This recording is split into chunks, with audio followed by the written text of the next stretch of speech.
I wanted to talk to you about, I think the state of fundraising and investment is really interesting right now.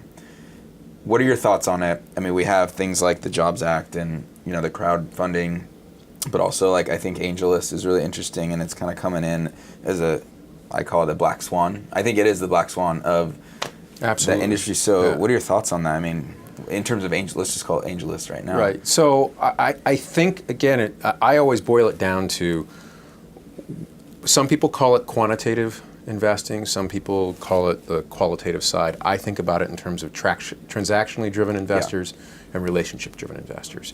And I think AngelList is amazing. And I think for entrepreneurs, it's going to be one of the greatest tools ever, potentially, through the pure fact that investors like to follow other investors. No one wants to be the first one.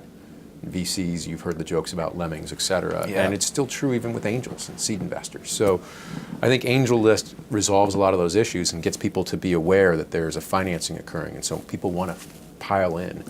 And I think what some of the funds are doing, like Atlas Ventures has announced a crowdsourcing fund where they're going to take, I believe they're taking 10 angels, and they're just going to, they have a fund, and they're just going to back everything that those 10 angels do with $250,000 or 100,000, I don't know exactly what it is.